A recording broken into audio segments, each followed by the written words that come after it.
आवाज आ रहा है?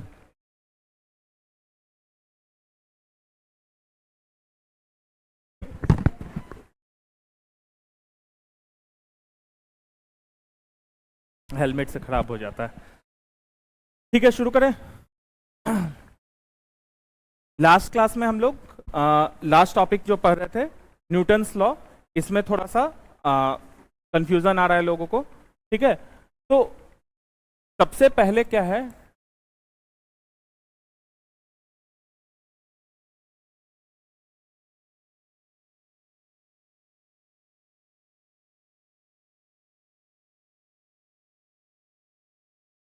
सबसे पहले हम लोग को डेल्टा क्यू बता रहे हैं। पहले यही है एक्चुअली न्यूटन्स लॉ। क्या बोलता है कि तुम्हारा जो टेम्परेचर जो है, जो ताप है, वो घटने का जो दर है, rate of change of temperature या rate of decrease of temperature, जो ताप घटने का दर है, वो उसके सराउंडिंग से कितना वो डिफरेंस है, उस पे उसके वो डायरेक्टली प्रोपोर्शनल है। ये साइन समझ रहे हैं ना, कि ये बढ़ेगा तो ये बढ़ेगा। आ जाओ, आ जाओ। ठीक है, फिर से एक बार हो गया, वापस आ जाओ, इधर आ जाओ सब लोग। अपना गपशप, अब क्लास शुरू हो गया है, गपशप अब 1.5 घंटे के लिए पोस्टपोन। ठीक है, तो हम लोग क्या बोलना चाह रहे हैं कि जो ताप है, जो मान लो किसी चीज का, मान लो कोई गर्म चीज हम लेके आए, ठीक है, वो कितना ठंडा होगा, वो डिपेंड करेगा कि उसका सराउंडिंग से उसका कितना डिफरेंस है। मतलब अगर हम 40 डिग्री सी का सामान ले आए, 40 डिग्री सी पे गर्म किए किसी चीज को, और इधर बैठ जाते हैं, मतलब इतना कुर्सी हलचल हलचल मचा के बैठे, ठीक है, उससे डिस्टरबेंस हो जाता है, फ्लो टूट जाता है ना इसलिए। ठीक है, तो change of rate of change of जो ये है तुम्हारा हीट है, वो किस पे डिपेंड करेगा कि टेम्परेचर डिफरेंस कितना है।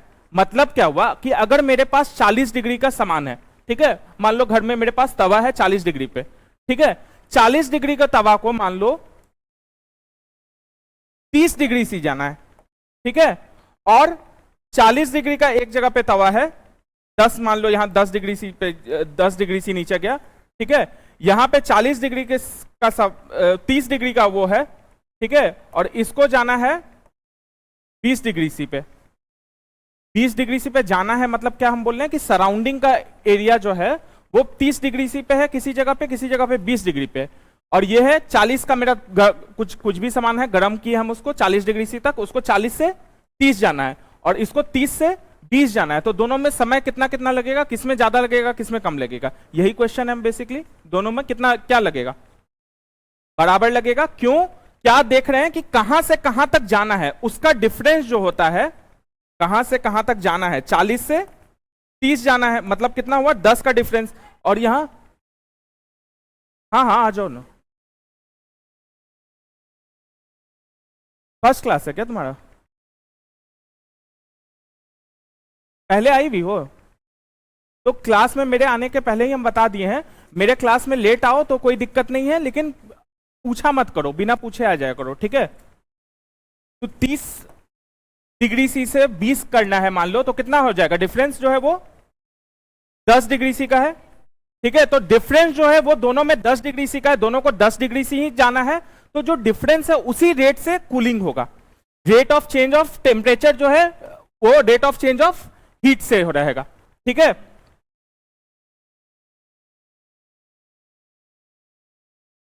Rate of change of heat loss जो है वो डायरेक्टली प्रोपोर्शनल रहेगा rate of change of temperature difference, temperature नहीं, टेम्परेचर डिफरेंस।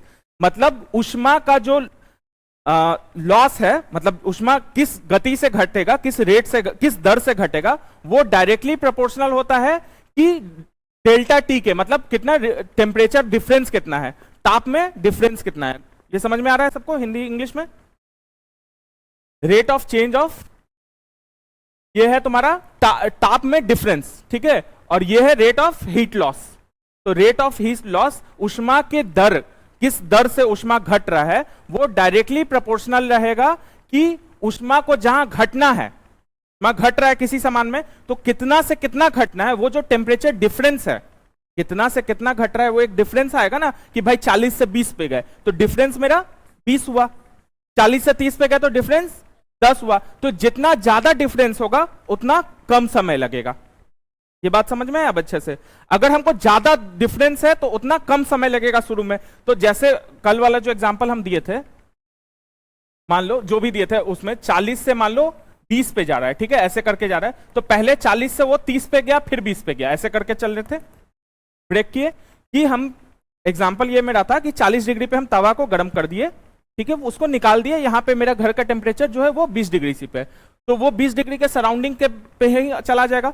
कोई भी सामान गर्म या ठंडा है तो अपने सराउंडिंग के बराबर हो जाएगा लास्ट में। अब जो मेरे सराउंडिंग के जो बराबर होगा, तो ये 40 से घटते घटते घटते घटते 20 होगा, ऐसा तो नहीं तपाक से 40 से 20 हो जाएगा, धीरे धीरे घटते घटते होगा। तो मेरा क्वेश्चन यही था कि घटते घटते एक टाइम ऐसा भी आएगा जब वो 30 पे रहेगा, फिर घटते घटते ऐसा टाइम आएगा जब वो 20 पे पहुंच जाएगा। तो पहला 10 डिग्री जो घट रहा है और दूसरा 10 डिग्री जो घट रहा है, टेम्परेचर तो दोनों में सेम घट रहा है। 30 तक में हम अगर एक ब्रेक लगाए तो 30 तक में एक 10 डिग्री घट रहा है और 30 से 20 तक में भी 10 डिग्री घट रहा है। लेकिन न्यूटन का लॉ ये बोलता है कि ये जो कूलिंग का दर है, मतलब उसका ठंडा होने का उष्मा निकलने का दर, जिसको हम लोग कूलिंग का दर बोल रहे हैं, ठंडा होने का दर बोल रहे हैं, वो डिपेंड करेगा कि कितना डिफरेंस है, टेम्परेचर डिफरेंस कितना है, मतलब 40 और जितना पे जाना है, जितना पे है मेरा वस्तु, जितने पे सामान है और जो सराउंडिंग है उसके बराबर जाना है, तो वो डिफरेंस पे डिपेंड करेगा। तो जब 40 से वो जा रहा था, ठंडा हो रहा था, तो डिफरेंस कितना था?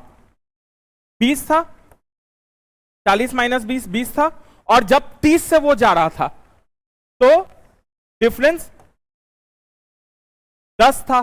तो यहां डिफरेंस ज्यादा था, मतलब 20 ज्यादा है 10 से, तो मतलब रेट ऑफ हीट लॉस जो है, रेट उष्मा के दर जो लूज करने का दर है उष्मा का, या रेट ऑफ हीट लॉस जो है, वो यहां पे ज्यादा होगा, क्योंकि क्या डेल्टा टी यहां का ज्यादा है। डेल्टा टी मतलब टेम्परेचर डिफरेंस, टेम्परेचर डिफरेंस वस्तु और उसके वातावरण या सराउंडिंग से। अब समझ में अच्छे से?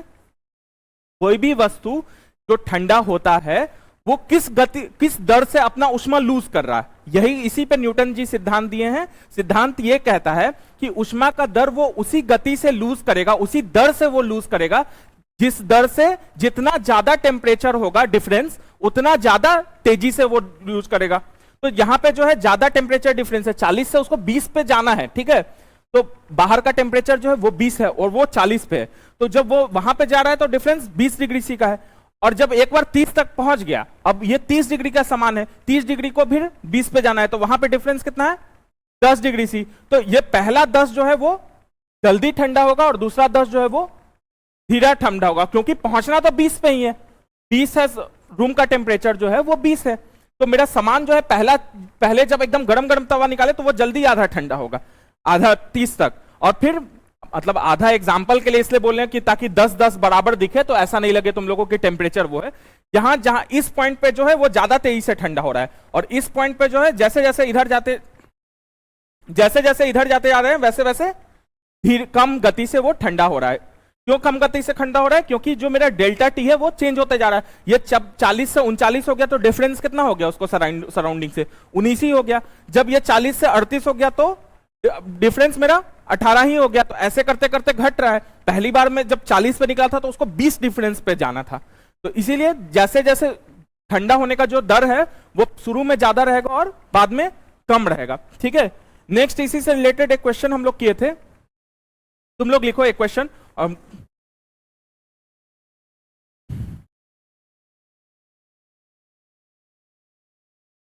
डेफिनेशन हम लिखवा दिए थे,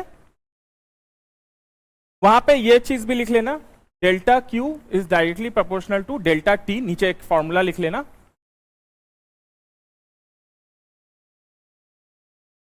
delta q is directly proportional to delta t, जहां की डेल्टा क्यू जो है वो लिखो उष्मा हानि का दर, जिसको हम रेट ऑफ हीट लॉस बोल रहे थे। उष्मा हानि का दर उष्मा हानि का दर, और डेल्टा टी क्या हो जाएगा? टेम्परेचर डिफरेंस, जिसको कि हिंदी में बोलते हैं तापांतर, तापांतर। इंग्लिश में rate of heat loss is directly proportional to temperature difference. बात समझ में आ गया कि जो हीट लॉस हो रहा है, ये हीट लॉस ही कर रहा था ना। मेरे एग्जांपल में क्या हो रहा था, ये इसका हीट घटते जा रहा था, उष्मा जो है घटते जा रहा था। उष्मा का दर जो जिस दर से घट रहा था, जितना टेम्परेचर उसको घटना है उस पर डिपेंड करेगा। कितना ज्यादा, जितना ज्यादा डिफरेंस होगा उतना जल्दी होगा। ठीक है, एक ऐसे एग्जाम्पल है, मान लो कि एक गर्म पानी है मेरे 100 डिग्री सी पे, ठीक है, 100 डिग्री सी पे मेरा गर्म पानी है, ठीक है, ये स्टीम नहीं है, गर्म पानी है। मेरा रूम का टेम्परेचर जो है वो वही 20 डिग्री सी है। क्या वो नहीं समझ में आया क्या वो पॉइंट?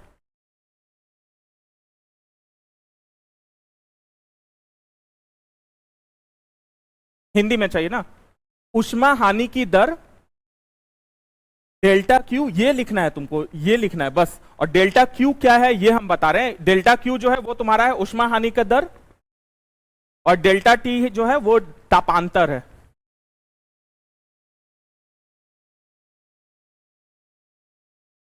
ये साइन समझ रहे हो ना कि ये बढ़ेगा तो ये बढ़ेगा, तो तुमको यही लिखना है, delta q directly proportional to delta t, मतलब यही फॉर्मूला में लिखो।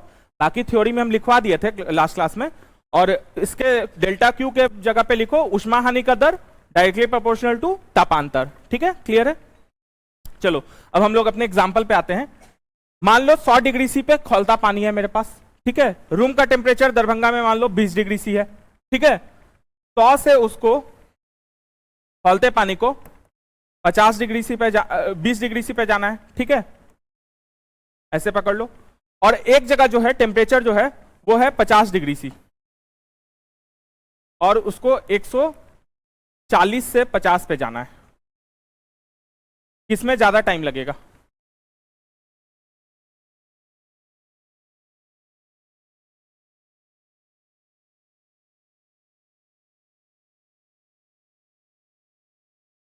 इसमें जो है कम बोल रहे हो, कोई ज्यादा समय लगेगा ना इसमें। अभी तो हम न्यूटन्स लॉ का बात ही नहीं किए इसमें। इस क्वेश्चन में तो बेसिक क्वेश्चन है कि डिफरेंस कितना है, इसको कितना जाना है 90, और यहां पे 80। तो ऑब्वियस सी बात है कि 90 डिग्री सी इसको घटना है, इसको 80 डिग्री सी घटना है, तो इसमें ज्यादा लगेगा। इसीलिए हम ये नॉर्मल किए ना, हर चीज में न्यूटन्स लॉ क्यों घुसवा रहे हो? तो डायरेक्ट दिख रहा है कि ज्यादा टेम्परेचर डिफरेंस, उसको ज्यादा दूरी तय करना है तो ज्यादा ही लगेगा। अब अगर इसी क्वेश्चन को थोड़ा कॉम्प्लिकेट करें और न्यूटन्स लॉ के हिसाब से अगर हम इसका क्वेश्चन पूछना चाहें, तब हम बोलेंगे कि 100 से पहले 80, रूम टेम्परेचर मेरा 20 ही है, ठीक है, 100 से 80 जाने में और 60 से 40 जाने में रूम टेम्परेचर मेरा 20 है। क्वेश्चन मेरा यह है कि 100 डिग्री सी का पानी है मेरा, और उसको हम यहां पे निकाल लिए, ठीक है। दरभंगा में हम लोग का टेम्परेचर जो है 20 डिग्री सी पे, 100 डिग्री सी का खौलता हुआ पानी हम लोग निकाल के रख दिए यहां पे, ठीक है, रख दिए। अब वो क्या होगा, पानी ठंडा होगा। ठंडा होगा मतलब अपना उष्मा छोड़ेगा, वो उष्मा उसमें से निकलेगा, हीट एनर्जी निकलेगा, और वो धीरे धीरे ठंडा होगा। अब मेरा क्वेश्चन ये है कि पानी जो है ठंडा होते होते 80 डिग्री सी पहुंच गया एक टाइम पे, ठीक है, फिर घटते घटते फिर 60 पहुंचा, फिर 60 से 40 पहुंचा, ऐसे करते करते वो 20 पे पहुंचा। तो 100 से 80 डिग्री सी जाने में ज्यादा टाइम लगा कि 60 से 40 डिग्री सी जाने में ज्यादा टाइम लगा? 100 से 80 में कम लगेगा, कुछ लोग बोल रहे हैं, ठीक है, कम बोल रहे हैं। और बाकी लोग इधर से सेम लगेगा, कुछ लोग बोल रहे हैं, ठीक है। और कोई ज्यादा भी बोल रहे हैं किसमें, इसमें ज्यादा लगे, हाँ मतलब वही हुआ, इसमें कम लगेगा, मतलब इसमें कोई ज्यादा बोल रहा है क्या 100 से? तो दो तरह के हमको आंसर मिला, और 50% जनता का कोई आंसर नहीं है। बाकी 50% लोग, तुम लोग का क्या आंसर है? सेम टाइम लगेगा तुम्हारा, सेम। और इधर बॉयज ग्रुप में पीछे सेम लगेगा। तो अभी हम लोग न्यूटन्स लॉ में क्या पढ़े कि जिस रेट से ऊष्मा घट रहा है उसका दर टेम्परेचर डिफरेंस पे डिपेंड करेगा। किसके किसके डिफरेंस, जो टेम्परेचर डिफरेंस का बात कर रहे हैं, कहां तक जाना है इस पे नहीं, मेरा कहां सराउंडिंग है उस पे डिपेंड कर रहा है। तो जब ये 100 से स्टार्ट हुआ था, उसको रूम में निकाल दिए थे, उसका डिफरेंस कितना था, 20 से 80 डिग्री सी का डिफरेंस था, और तब वो 20 डिग्री सी घट के 80 हुआ। अब जब ये 60 पे था, 60 से 40 गया मतलब 20 घटा, लेकिन उसका डिफरेंस कितना था, यहां से 40 डिग्री सी था।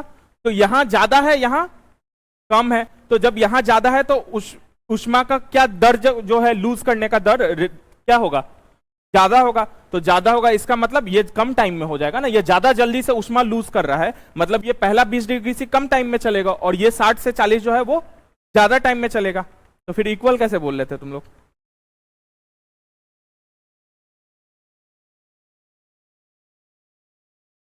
नहीं समझ रहे हो ये पॉइंट?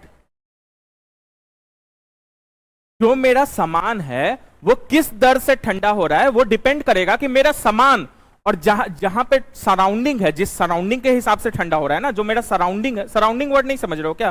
सामान के आसपास जो भी चीज है उसको हम सराउंडिंग बोल रहे हैं। जो रूम है, रूम का जो टेम्परेचर है, जो बाहर का ये है ताप है, उसको सराउंडिंग बोल रहे हैं। वहां तो सराउंडिंग टेम्परेचर से कितना डिफरेंस है उस पर डिपेंड करेगा। वही चीज इसी गर्म पानी को, यही लॉजिक से समझो, यही गर्म पानी को कभी कभी हम लोग जल्दी ठंडा करने के लिए क्या करते हैं, नीचे से बर्फ या पानी में डाल देते हैं। डेगची खासकर दूध उबालते हैं, फ्रिज में रखना है, जल्दी निकलना है बाहर, घर में करते हैं ना, दूध उबालते हैं, फ्रिज में रखना है जल्दी, तो एक बर्तन में ठंडा पानी ले लेते हैं तस्तरी में और नीचे रख देते हैं। क्यों? ताकि दूध का जो सराउंडिंग टेम्परेचर है वो रूम टेम्परेचर से भी कम हो, डिफरेंस ज्यादा हो जाए। मतलब अगर मेरे पास रूम टेम्परेचर, ये वर्ड समझ में आ रहा है ना सबको, रूम टेम्परेचर बोल रहे हैं, 20 डिग्री सी पे रूम टेम्परेचर है, अगर हम एक बर्तन में ठंडा पानी ले ले 10 डिग्री सी का, ये बात समझ, ये ध्यान से समझना, 100 डिग्री सी का मेरा खौलता पानी है, ठीक है, दूध अभी खौलाए हैं, 100 डिग्री सी पे मेरा डेगची है, उस डेगची को अगर बाहर छोड़ेंगे तो उसका डिफरेंस कितना है टेम्परेचर से, 20 डिग्री सी से डिफरेंस है, 80 का डिफरेंस है। रूम का जो तापमान है वो 20 डिग्री सी है, डेगची 100 पे खोला है, उसको बाहर रखे तो वो 20 पे पहुंचना है उसको, तो डिफरेंस कितना है, 80 का है। वही लेकिन अगर उसको हम किसी बर्तन में पानी लेके तब रख दें तो उसका सराउंडिंग क्या हो जाएगा, वो बर्तन का पानी उसके आसपास का चीज, सराउंडिंग मतलब उसके आसपास में क्या हो जाएगा, उससे सटा हुआ 10 डिग्री सी का चीज हो जाएगा। अगर ठंडा पानी उसमें रख दे तो उसका डिफरेंस क्या हो जाएगा, 90 डिग्री सी का। तो यहां पे ज्यादा डिफरेंस है, यहां पे कम डिफरेंस है, तो यह ज्यादा तेजी से ठंडा होगा। इसीलिए ना हम लोग ठंडा पानी रख देते हैं तस्तरी में और डेगची में दूध रख देते हैं उसके ऊपर, ताकि जो डिफरेंस है वो ज्यादा हो जाए। अब मेरे बैक टू द पिछले क्वेश्चन पे, इसमें क्या हम बोले थे कि 100 डिग्री सी का मेरा दूध का ही पतीला पकड़ो, ठीक है, पानी छोड़ो, दूध का पतीला लेंगे, निकाल के हम रख दिए बाहर, नॉर्मल हम बाहर रख दिए, बाहर का टेम्परेचर है तुम्हारा 20 डिग्री सी। अब वो 100 से 20 पे पहुंच जाएगा कितने भी देर में, 1 घंटा में, आधा घंटा में, जितने देर में भी वो रूम के टेम्परेचर जितना बराबर हो जाएगा, अपना क्या लूज करेगा, उष्मा अपना लूज कर देगा, मतलब हट जाएगा, उसमें से उष्मा निकल जाएगा और वो बराबर हो जाएगा रूम टेम्परेचर के। तो मेरा क्वेश्चन ये था कि वो घटते घटते टपाक से 20 तो पहुंचेगा नहीं, 100 से वो घटते जाएगा। एक टाइम ऐसा आएगा जब वो 80 पहुंचा, फिर वो 80 से घटते घटते एक टाइम ऐसा आएगा 60 पहुंचा, फिर 60 से एक टाइम ऐसा आएगा 20 पहुंचा। तो हम क्वेश्चन ये पूछे थे कि 100 से 80 पहुंचने में उसको जो समय लग रहा है और 60 से उसको 40 पहुंचने में जो समय लग रहा है, दोनों बराबर है कि किसमें ज्यादा है किसमें कम है? अच्छे से समझ में आया ये बात? तो बहुत लोग जो बराबर बोल रहे थे, वो बराबर कैसे होगा, जब ये 100 से 80 पे जा रहा था तो एक्चुअली उसको पहुंचना कहां तक था, उसका सराउंडिंग का टेम्परेचर कितना था, 20 था, मतलब उसको 80 डिग्री का डिफरेंस था और 20 डिग्री हम घटाए। यहां पे 60 से जब वो 40 जा रहा था तो घटाए इसमें भी 20 डिग्री, लेकिन इसका जो सराउंडिंग था 60 जो था उसको पहुंचना कहां था, 20 पे। एक्चुअल में टोटल में कहां पहुंचना था, 20 पे, सराउंडिंग से जो डिफरेंस था। तो सराउंडिंग से इसका डिफरेंस 40 डिग्री सीखा था, इसका डिफरेंस 80 डिग्री सीखा था। न्यूटन्स लॉ ये बोल रहा है कि सराउंडिंग से जितना ज्यादा डिफरेंस होगा उतना ज्यादा रेट ऑफ हीट लॉस होगा, उतना ज्यादा उष्मा का लूज करने का दर होगा, उष्मा हानि का दर उतना ज्यादा होगा। तो यहां ज्यादा है टेम्परेचर डिफरेंस तो यहां पे ज्यादा होगा, तापांतर यहां पे ज्यादा है तो यहां पे उष्मा का क्या, हानि का दर जो है ज्यादा होगा। तो इसीलिए ये उष्मा का हानि का दर ज्यादा है, इसका मतलब ज्यादा जल्दी कर रहा है। हानि का दर बोल रहे थे, ये शायद नहीं समझ में आ रहा था क्या, किस रेट से कोई चीज चल रहा है वो मतलब कितना ज्यादा हो रहा है। तो ऊष्मा का हानि का दर ज्यादा है, मतलब जल्दी जल्दी ऊष्मा वो लूज कर रहा है, जल्दी जल्दी वो लूज कर रहा है, मतलब समय कम लगेगा। अब समझ में आया? आई होप आप तो सबको क्लियर होगा ना, अब गलत नहीं करोगे, ठीक है? ये क्वेश्चन लिखो एक।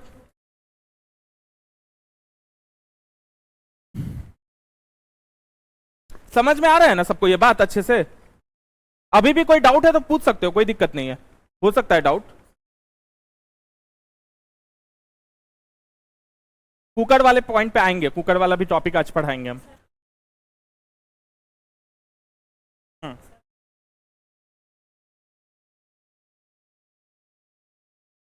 नहीं, उसमें अलग लॉजिक है वो, उसके कारण नहीं कि हीट लॉस के सेंस में नहीं होता, उसमें स्टीम अंदर कैप्चर रहता है, पानी डालते हैं तो स्टीम उसका अंदर से निकल जाता है, ये कुछ फंडा होता है उसमें।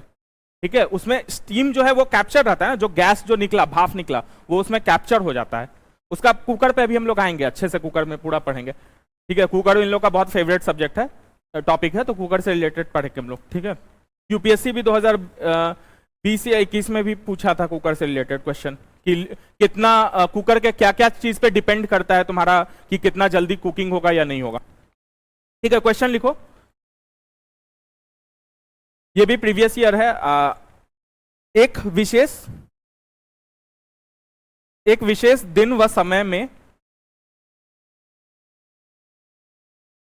एक विशेष दिन व समय में चुरू में,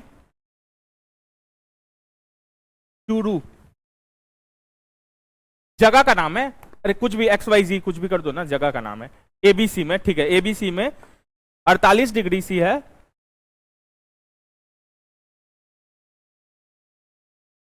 व शिमला में 24 डिग्री सी तापमान था। एक विशेष दिन व समय में चुरू में 48 डिग्री सी व शिमला में 24 डिग्री सी तापमान था। Full stop. सभी रूपों के समान धातु, सभी रूपों में समान धातु के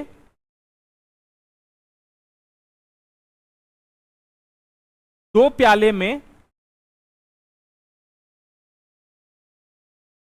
सभी रूपों के समान धातु के दो प्याले में चुरू में 95 डिग्री सी,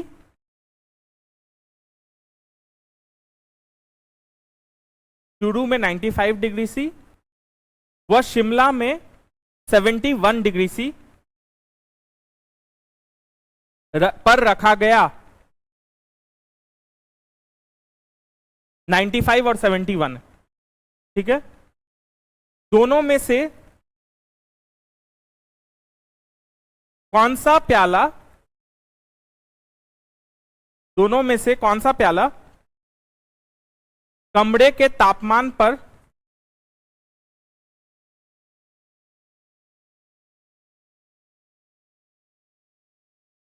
पहले पहुंचा?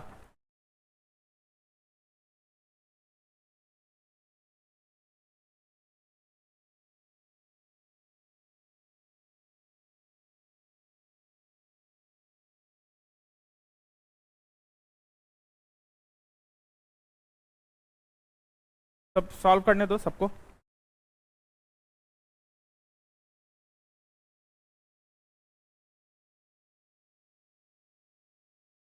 On a specific day and time, the temperature was 48 degrees C in Churu and 24 degrees C in Shimla. Two metallic cups, identical in all aspects, contained water at 95 degrees C in Churu and 71 degrees C in Shimla. Which one of the following cups reached the room temperature first?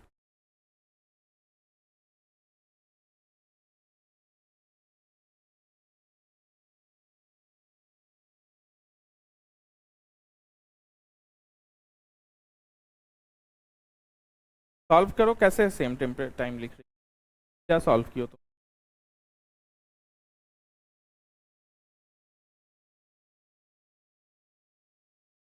किसका किसका difference लिखो, पहले लिखो, लिख के दिखाओ हमको क्या क्या का डिफरेंस देख रही हो तो।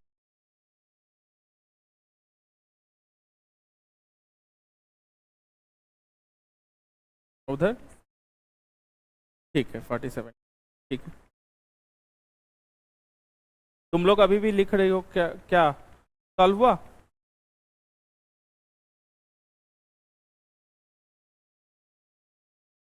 सेम लगेगा टाइम, क्यों? क्योंकि फॉर्मूला से हम लोग चलते हैं बेसिक एकदम, delta q directly proportional to delta t है।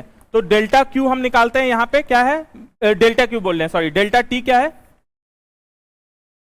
पहला वाला क्या बोले थे हम? 48 था तुम्हारा शुरू में, और शिमला में कितना था? 24। और कप कितना कितना पे था दोनों में शुरू में? 95, और इसमें 71। ठीक है, कप मेरा जो है, कप 95 डिग्री सी पे चुरू में हम निकाले, और शिमला में जो है 71 डिग्री सी पे निकाले। ठीक है, चुरू चुरू वर्ड सुनकर अजीब लग रहा है, क्वेश्चन में यही था इसलिए हम ये वर्ड बता दिए। ठीक है, यह आरएएस का क्वेश्चन था प्रीवियस ईयर। ठीक है, तो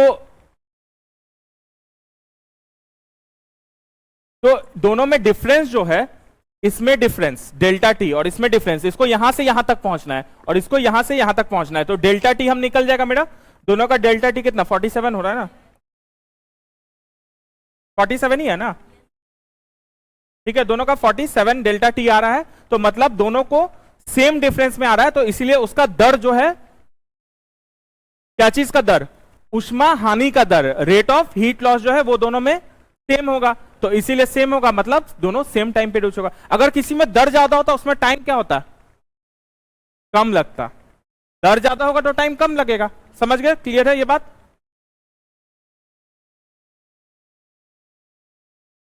एक आखिरी क्वेश्चन लिखो, ये क्वेश्चन हम समझा दिए थे लेकिन लिखवा देते हैं, नोट्स में रहेगा। एक गर्म पिंड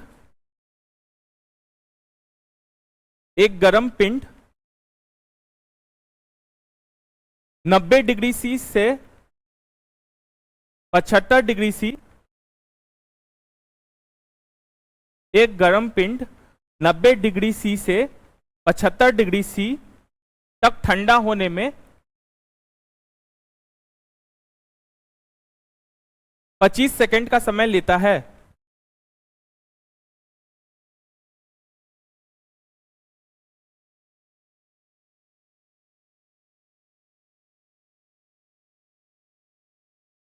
पच्चीस सेकंड का समय लेता है, कॉमा, फिर वह 75 डिग्री सी से, फिर वह 75 डिग्री सी से 60 डिग्री सी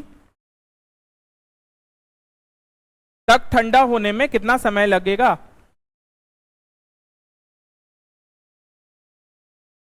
ठीक है, a hot body cools from 90 degree C to 75 degree C in 25 seconds. The same body is further cooling from 75 degree C to 60 degree C, will take how much time? तुमको इसके terms में बताना है कि 25 लगेगा, 25 second से कम लगेगा, 25 second से ज्यादा लगेगा, या कुछ कहा नहीं जा सकता। ये 4 ऑप्शन है।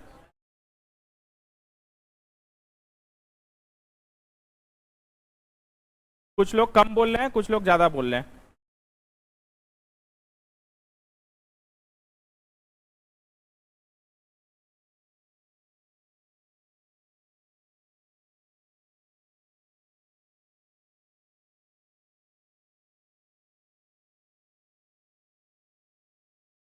ये 90 से जो है घटते जा रहा है, घटते जा रहा है, वो पहले यहां पे पहुंचा 75, उसका जो टेम्परेचर डिफरेंस था वो ज्यादा दूर तक था, पीछे भी जाना है उसको और ठंडा होना है, तो वो आगे के कहीं डिफरेंस था एग्जैक्ट डिफरेंस नहीं पता है, लेकिन एक अनुपात यहां पे 25 सेकंड मान रहा है।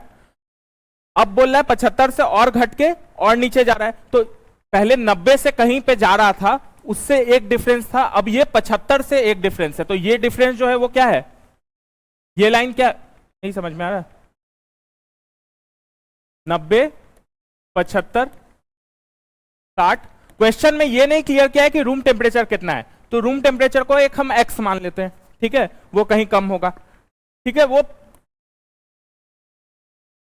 ये इसको जो है, ये जब 90 से 75 घट रहा था, घटा 15 से डिग्री सी, 75 से 60 घट रहा था, ये भी 15 डिग्री सी घटा। ठीक है, तो ये 90 से जब घट रहा था, तो ये एक्चुअली रूम टेम्परेचर से इतना डिफरेंस था, इसका एक x अमाउंट है जो क्वेश्चन में नहीं दिया हुआ है। जब ये 75 से घट रहा था, तो ये इतना डिफरेंस है उसका, तो ज्यादा किस में डिफरेंस है? 90 में ज्यादा डिफरेंस दिख रहा है क्लियरली। तो जब ज्यादा डिफरेंस है, टेम्परेचर डिफरेंस अगर ज्यादा है, तापमांतर अगर ज्यादा है, तो ऊष्मा का हानि दर क्या होगा? ज्यादा होगा। कम क्यों बोल रही हो? क्यू डेल्टा की ऊष्मा हानि का दर डायरेक्टली प्रोपोर्शनल टू टेम्परेचर तापांतर, तो ज्यादा होगा। तो दर ज्यादा होगा। तो अगर यहां पे बोल रहा था क्वेश्चन में, यहां पे 25 सेकंड लगा, तो यहां पे जब ये जाएगा तो इसका 25 सेकंड से ज्यादा लगेगा, क्योंकि तापांतर का दर जो है वो कम जाएगा, ऊष्मा हानि का दर जो है वो कम जाएगा। तो कम जाएगा तो समय जो है वो ज्यादा हो जाएगा। रेट अगर कमता है तो टाइम जो है ज्यादा हो जाता है। ठीक है, सबको क्लियर है? अभी टॉपिक से हट रहे हैं हम लोग। क्लियर है ना? आप कोई डाउट नहीं है ना? इस क्वेश्चन में किसी को डाउट है क्या? इसीलिए 25, अगर तुमसे पूछता कि कितना सेकंड लगेगा एग्जैक्ट, तो निकाल सकते थे इस क्वेश्चन में। टाइम एग्जैक्ट कैसे निकाल सकते थे? हमको एग्जैक्ट टाइम रूम टेम्परेचर कितना है ये तो क्लियर नहीं है। अगर बोलता कि हाँ 60 तक है तो हम एग्जैक्ट निकाल सकते थे, लेकिन 25 से ज्यादा होगा या कम होगा ये तो हम निकाल सकते हैं कि भाई दोनों में 15 डिग्री से ही घटना है, लेकिन एक को ज्यादा दूरी से घट रहा था, तो इसीलिए उसका जो दर है, हानि का दर जो है वो ज्यादा होगा।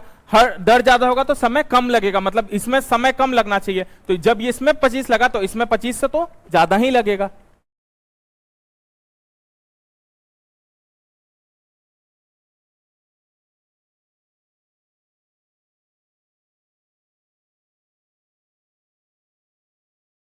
ठीक है, एक और फॉर्मूला पढ़ना है। हम लोग 3-4 इसमें फॉर्मूला पढ़े हैं।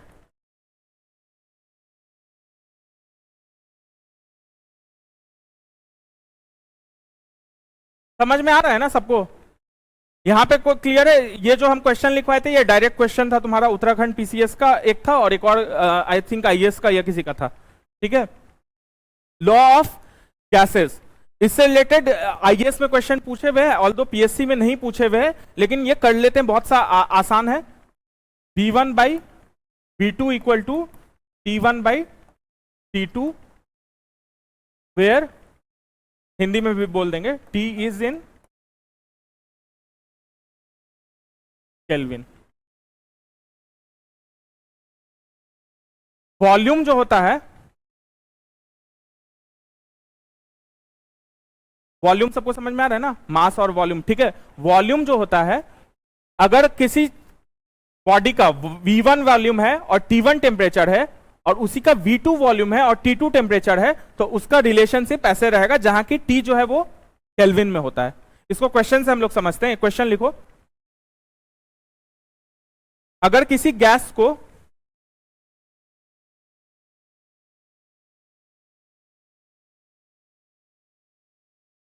गैस को दबा के उसके आधे वॉल्यूम, अगर किसी गैस को दबा के उसके आधे वॉल्यूम पर लाएं तो उसका ताप 27 डिग्री सी है।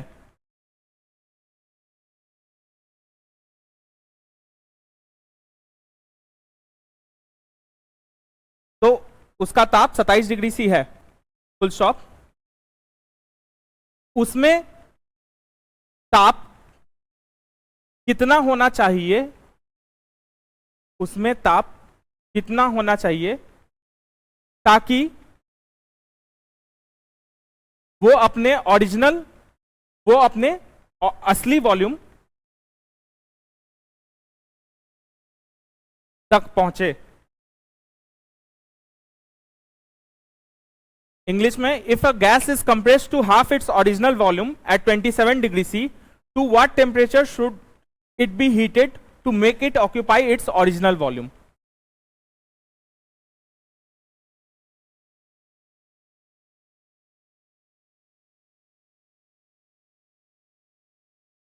फॉर्मूला ये है, V1 by V2 is equal to T1 by T2, जहां की T केल्विन में है।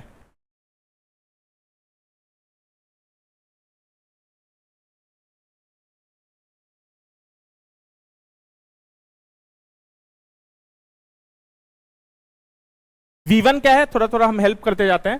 V1 क्या हो जाएगा यहां पे? उसको अपने वॉल्यूम के कितने पे ले आया गया है, हाफ ले आया गया है, V/2 मान लो।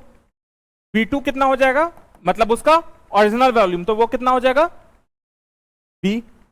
यहां तक क्लियर है। गैस को दबा के उसके आधे वॉल्यूम पे ले आए तो टेम्परेचर जो है वो मेरा कितना था 27 डिग्री सी। तो टेम्परेचर उसका वॉल्यूम के बराबर करना है तो टेम्परेचर कितना होगा, यही तो क्वेश्चन है ना। अच्छा एक आंसर आया मेरे पास 150। 150 क्या केल्विन।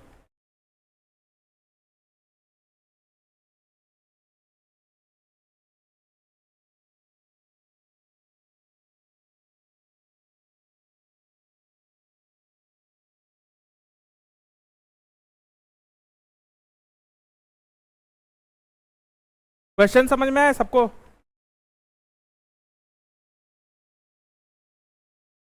किसी गैस को दबा के उसके आधे वॉल्यूम पे ले आए, उसके आधे वॉल्यूम पे ले आए मतलब एक गैस का लेट वॉल्यूम ऑफ गैस भी V, ऐसे करते थे ना हम लोग मैथ्स में। V मान लिया हम उस गैस का वॉल्यूम, उसको उसके आधे पे ले आए तो टेम्परेचर मेरा 27 है। तो अगर वो अपने पूरे वॉल्यूम पे रहेगा तो टेम्परेचर कितना रहेगा, यही क्वेश्चन है। ठीक है, और कोई आंसर, एक ही आंसर आया अभी तक। 150 केल्विन आया एक आंसर।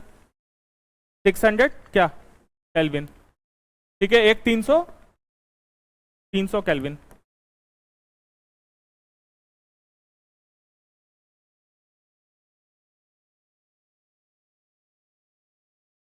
तो सॉल्व कर रहे हैं।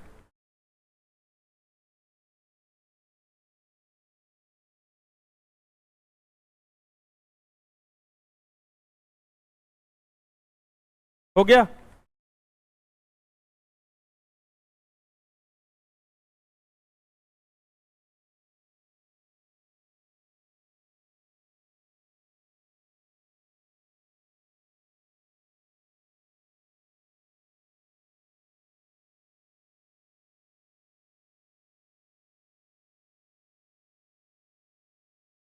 चलो हम सॉल्व करके दिखा रहे हैं। हम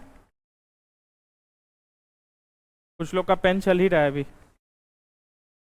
टाइम जो है मैथमेटिकल क्वेश्चन में इतना ज्यादा नहीं लेना है। मैथमेटिकल क्वेश्चन जो है तुम्हारे लिए ग्रेस है एक तरह से, समझो बहुत आसान है। फॉर्मूला लगाओ, वो मतलब बेसिक क्वेश्चन है। फिजिक्स से रिलेटेड, खासकर मैथमेटिक्स वाला जो फिजिक्स से रिलेटेड क्वेश्चन है, फिजिक्स या केमिस्ट्री से रिलेटेड, वो बहुत आसान है। आजकल मैथ्स भी तो आसान ही दे रहा है, ऐसे रिपीटेड ही रहता है 10 क्वेश्चन जो मैथ्स का भी रहता है। लेकिन फिजिक्स वाला जो मैथ्स है वो बहुत आसान रहता है। उसमें तुम 50 सेकंड से ज्यादा, 50 सेकंड भी हम ज्यादा बोल रहे हैं, 30 सेकंड से ज्यादा तुम नहीं दे सकते हो। ठीक है, सिंपल क्या है, V1 क्या है मेरा, V बाई, सामने फॉर्मूला लिखा हुआ है, डिवाइडेड बाई V। T1 क्या बोल रहे हैं हम 27, लेकिन वो T क्या है केल्विन में, तो इसको केल्विन में अगर कन्वर्ट करेंगे तो क्या करेंगे यहाँ पे ऐड 273 डिवाइडेड बाई T2। यही तो सॉल्व करना है। V कट गया, 1/2 is equal to 300 divided by T2। T2 इधर चला जाएगा और 2 इधर चला जाएगा, तो T2 equal to 600 kelvin. 20 second से ज्यादा क्यों लगाइए।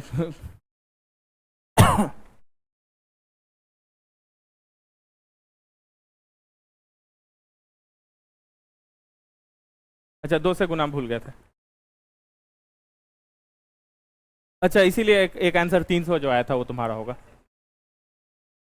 अच्छा ठीक है, एक ही स्टूडेंट का सही आंसर दिया और कोई नहीं दिया सही आंसर। सामने फॉर्मूला पड़ा हुआ है, उसके बाद सही नहीं आंसर दोगे तो फिर गलत। ऐसा बेसिक मिस्टेक नहीं कर सकते हो, ये सही बोल रहे हैं हम। इसको लिख लो, पेयर में बना दे क्या, ये दिख रहा है सबको, क्लियर हो जाए, लिखा जाएगा। पेयर कर देते हैं, रुको। V1 by V2 equal to T1 by T2। ठीक है, मेरा V1 इक्वल टू दिया हुआ है V/2, V2 इक्वल टू दिया हुआ है V, T1 दिया हुआ है 27 डिग्री C, मतलब इक्वल टू हो गया, यहीं पे कर देते हैं 273 प्लस 27 इक्वल टू 300 केल्विन, और पूछ रहा है तुम्हारे से T2। ठीक है, सबको क्लियर है यहाँ पे, यहाँ तक। V1 जो है मेरा क्या है V/2, 2 divided by V equal to 300 divided by T2। इसको सॉल्व करोगे तो T2 इक्वल टू 600 केल्विन आ जाएगा।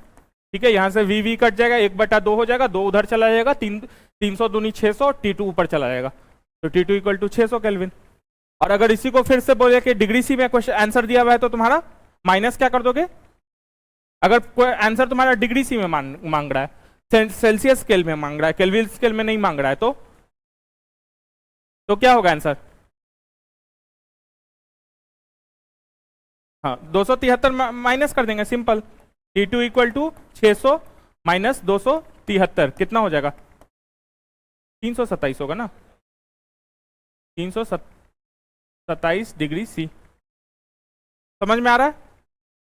ये हम लोग वो जो केल्विन में पढ़े थे ना, सेल्सियस से केल्विन, केल्विन से सेल्सियस, वही बोले। तो इसमें जनरली पता नहीं बाकी लोग क्या गलती किया है, जनरली लोग से गलती क्या होता है एग्जाम में, लोग यहाँ पे टी जो है ना उसको केल्विन में बदलना भूल जाता है। डिग्री सी में दिया रहता है, आंसर भी डिग्री सी में रहता है, फॉर्मूला भी वो डिग्री सी में बना देते हैं, तो उससे आंसर गलत हो जाता है। पहले आपको 273 जोड़ना है, तब ये फॉर्मूला में बैठाना है, और जब वो आंसर आएगा जो आपका उत्तर आएगा उसमें से फिर 273 घटाना है, तो डिग्री सी में आएगा आंसर आपका। ठीक है,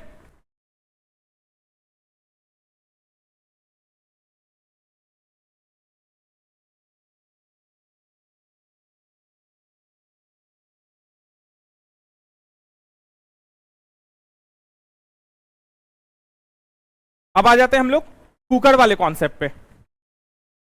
कुकर वाला कॉन्सेप्ट हम ऐसे बताए हुए थे, लेकिन फिर से एक बार रिवाइज करके हम लिखवाए नहीं थे। आई थिंक कुकर वाला कॉन्सेप्ट लिखवाए नहीं ना थे। जब हम मेरा पानी खौलता है तो पानी से वो स्टीम बनता है। अगर स्टीम बन जाएगा तो उसमें जो सामान हम उबाल रहे हैं वो चीज अच्छे से नहीं पकेगा। अगर जल्दी स्टीम बन गया, पानी तुरंत हम डाले, पानी सब पतीला से पानी गायब, वो 40 डिग्री पे खौल के उड़ गया, तो मेरा जो सामान है वो कितना पे खौला? 40 तक ही खौला। फिर से ये बात बोल रहे हैं, अगर किसी जगह पे पानी का हम लोग जानते हैं बॉइलिंग पॉइंट क्या है, 100 डिग्री सेल्सियस है। अगर मान लो तो बॉयल जो हो रहा है, मेरा वाटर जो है, पानी जो है, वो बॉयल जब होता है, जब खौलता है, तो वो कितने पे खौलता है? 100 तक खौलता है, उसके बाद वो उड़ के निकल जाता है स्टीम बन के। तो मतलब जो हम उसमें सामान पका रहे हैं वो कितने पे पक रहा है? 100 पे पक रहा है। अगर वाटर का, अगर एक एग्जांपल दे रहे हैं, मान लेते हैं अगर वाटर का 40 डिग्री सी होता उसका बॉइलिंग पॉइंट, तो सामान जो हम उसमें आलू डाल के खौलाते तो वो कितना तक ही खौलता? 40 तक ही खौलता। ठीक है, तो मेरा आलू जल्दी पकता इस केस में या इस केस में जल्दी पकता? 100 में जल्दी पकता, इसमें बहुत टाइम लगता या पकता ही नहीं, बहुत देर तक। अब दिक्कत क्या है, जब हम लोग पहाड़ पे जाते हैं तो पहाड़ वाला हम कॉन्सेप्ट समझाए थे कि खोलने का कॉन्सेप्ट क्या है कि जो बॉन्ड है, आपस का बॉन्ड तोड़ना है और एटमॉस्फेयर के प्रेशर को तोड़ के एटम बाहर निकल जाता है। जैसे जैसे पहाड़ पे जाएंगे वैसे वैसे एटमॉस्फेयर का प्रेशर जो है वो क्या होगा, वायुमंडलीय दबाव जिसको बोल रहे थे, वो क्या होगा, कम होते जाएगा, क्योंकि उतना कम दबाव रहेगा ना। जैसे यहाँ पे हम खड़े हैं तो मेरे ऊपर का पूरा आ रहा है, अब हम यहाँ पे चले गए तो मेरे इतना दूर का तो नहीं आ रहा है, वायुमंडल का दबाव इतने का ऊपर का ही जो आ रहा है, ऊपर से ही दबाव आ रहा है। तो जैसे जैसे ऊपर चले जाएंगे वो वायुमंडलीय दबाव जो है वो कम हो जाएगा, तो कम हो जाएगा तो ये एटम जो है वो आसानी से बाहर आने लगेगा। तो जो ग्राउंड लेवल पे जो मेरा बॉइलिंग पॉइंट है वो अगर 100 डिग्री सी है, तो यहाँ पे बॉइलिंग पॉइंट क्या हो जाएगा? बॉइलिंग पॉइंट सब लोग समझ रहे हैं ना, जिस पॉइंट पे वो जो है गैस में बन जाता है, पानी जो है गैस में बन जाता है, जिसको हम हिंदी में कुछ लिखवाए थे, क्वथनांक। हाँ, क्वथनांक लिखवाए थे। तो क्वथनांक जो है वो ऊपर जाने पे क्या हो जाएगा, हाइट पे जाएंगे तो घट जाएगा। बाकी लोग नहीं समझ में आ रहा है, ऐसे सब लोग भगवाया हुआ देख रहा है कुछ लोग यहाँ पे। ये बात ज्यादा टफ हो रहा है क्या ये बात? जो ये दबाव है जो बॉयल करता है, जो मेरा वाटर जो है, मेरा जो पानी है जो खौलता है और वो गैस में बदल जाता है, तो वो गैस में बदलने के लिए आपस में जो एटम है, आपस में जो अट्रैक्शन है उसको तोड़ के निकलता है, और ऊपर का जो दबाव है उसको भी तोड़ता है, तब ना यहां से निकल जाता है, इस सरफेस यहां तक की सरफेस है तब नहीं निकलता है। तो इस दबाव जो है ये एटमॉस्फेयर का दबाव है, मान लो इस दबाव को तोड़ेगा तभी ना ये निकलेगा। ये दबाव जो है पहाड़ पे जाने पे जो है कम हो जाता है, तो दबाव अगर कम होगा तो कम ही मेहनत में हीट दे रहे हैं, समझो हीट दे रहे हैं तो मेहनत लग रहा है इसको, वो मेहनत के कारण ये दबाव तोड़ के निकल रहा है। अब यहाँ पे हम जो हीट दे रहे हैं, यहाँ पे ऊपर से दबाव कम है तो कम भी हीट देंगे तो वो निकल जाएगा, इसका मतलब क्वथनांक जो है वो मेरा कम हो जाएगा। बॉइलिंग पॉइंट ऊपर में कम हो जाएगा। अब अभी हम लोग देखे थे कि 100 डिग्री, ये बात याद, वापस से इस बात पे आते हैं, आलू वाले बात पे। तो अगर कम हो जाएगा तो यहां पे जो मेरा आलू उबाल रहे थे वो 100 पे उबल रहा था, उड़ने के पहले 100 पे उबल रहा था। यहां पे जो हम आलू उबालेंगे वो मान लो 80 पे है, मान लो क्वथनांक 80 हो गया यहाँ पे, तो 80 तक ही उबल रहा है। तो मेरा इसीलिए ऊपर वाले जगह पे खाना जल्दी नहीं पकता है। तो यहां पे फिर ये मत बोलना कि सिर्फ पहाड़ पे ही यूज करते हैं, घर पे भी यूज करते हैं, उसका भी रीजन बताएंगे। तो यहां पे कुछ हमको ऐसा चाहिए जो प्रेशर, ये चीज जो है ये बढ़ाए। तो प्रेशर कुकर यही काम करता है। प्रेशर कुकर जो सब लोग घर में देखें, जो सीटी मारता है, वो क्या करता है, उस पर एक ढक्कन होता है, पानी खोलता है, उसमें से गैस जो है वो निकलने नहीं देता है। वो जब बहुत ज्यादा हो जाता है तभी सीटी उठ के जाता है, नहीं तो फट जाएगा। ठीक है, तो वो क्या कर रहा है, प्रेशर जो है ऊपर से जो है वो क्या है हो रहा है, बढ़ रहा है प्रेशर, मतलब एटमॉस्फेरिक प्रेशर। एक तो ये है वायुमंडलीय दबाव, ऊपर से प्लस जो प्रेशर जो है, कुकर का जो प्रेशर है, कुकर प्रेशर, ऊपर से कुकर प्रेशर भी है, तो वो बढ़ेगा तो बॉइलिंग पॉइंट क्या होगा, क्वथनांक क्या होगा, क्वथनांक क्या होगा, बढ़ जाएगा, कुछ लोग बोल रहे हैं घट जाएगा, कुछ लोग बोल रहे हैं। क्वथनांक मतलब या बॉइलिंग पॉइंट मतलब क्या होता है कि हम ऐसे इमेजिन करो, हम यहां पे खड़े हैं, हमको ऊपर से दबाव हो रहा है, उसको हम तोड़ते हुए भाग रहे हैं। ठीक है, ये सर पे मेरे खड़ा है, इसको हम तोड़ के ऊपर जा रहे हैं। अब ये दबाव अगर हमको ज्यादा हो रहा है तो हमको तोड़ने में क्या होगा, मेहनत ज्यादा लगेगा। ज्यादा लगेगा मतलब हमको ज्यादा नीचे से और चाहिए गर्मी, तब ना हम ऊपर जाके और तोड़ेंगे, मतलब बॉइलिंग पॉइंट जो है वो ज्यादा हो जाएगा। तो प्रेशर कुकर में जहां 100 डिग्री सी पे अगर यहां पे खोल रहा है तो वो 120 डिग्री सी पे, एक अंदाजन बोल रहे हैं 120 पे खोलेगा।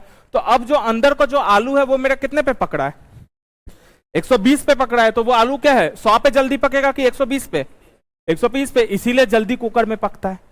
और इसीलिए प्रेशर कुकर वहां पे पहाड़ वाले एरिया में और ज्यादा जरूरी हो जाता है, क्योंकि वहां पे तो 80 पे ही पकड़ा था, वहां पे तो हमको ज्यादा पे पकाना है, तो हमको प्रेशर चाहिए। दबाव ऐसे ही ऊपर का दबाव कम है, यहां तो नॉर्मल ऊपर का दबाव है जो एटमॉस्फेरिक प्रेशर या वायुमंडलीय दबाव है। ऊपर जाएंगे तो वो कम जा रहा है, तो मतलब हमको एक एक्सटर्नल, एक बाहरी दबाव चाहिए। वो बाहरी दबाव ही का काम प्रेशर कुकर करता है। तो प्रेशर कुकर दबाव करेगा तो उससे पानी का जो खोलने का वो है क्वथनांक जो है या बॉइलिंग पॉइंट जो है वो जो है ज्यादा कर देगा। तो ज्यादा कर देगा तो मतलब ज्यादा गर्म पानी में खोलेगा, ज्यादा गर्म पानी में खोलेगा तो जल्दी पकेगा। यही कॉन्सेप्ट से चलता है। मेरे घर पे जो कुकर होता है, यहाँ पे तो नॉर्मल सौंपे है, हम लोग पहाड़ी जमीन पे तो है नहीं, नॉर्मल इस पे है, प्लेन एरिया में है। ठीक है, तो 100 पे खोल रहा है, लेकिन प्रेशर कुकर लगाएंगे तो वो 120 पे खोल रहा है, तो इसीलिए वो जल्दी पकाएगा। ज्यादा टेम्परेचर पे कर रहा है तो जल्दी पकता है। इसीलिए हम लोग देखते हैं घर पे कि कुछ भी चीज होता है, खासकर आलू बॉयल करना होता है, सॉसपेन में बॉयल करो, प्रेशर कुकर में, तो प्रेशर कुकर में जल्दी बॉयल होता है। समझ में आ गया आई थिंक सबको।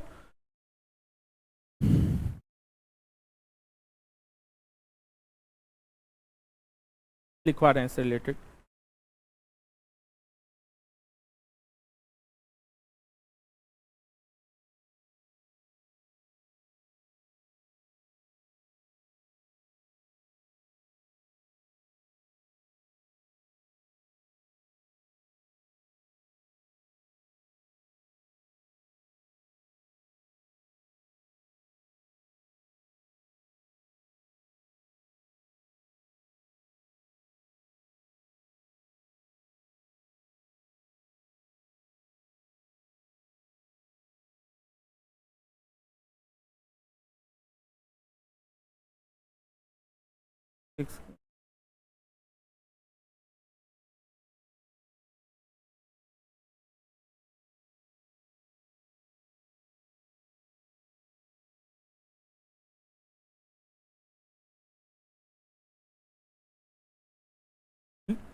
लिखो, प्रेशर कुकर में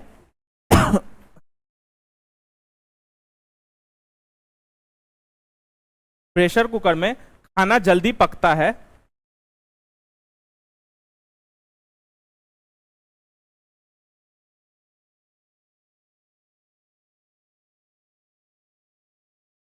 क्योंकि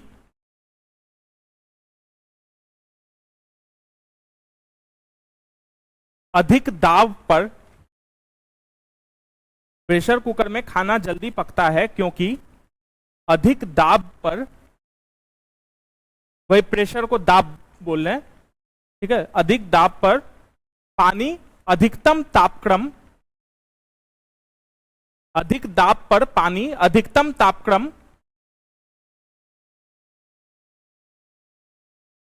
पर उबलने लगता है।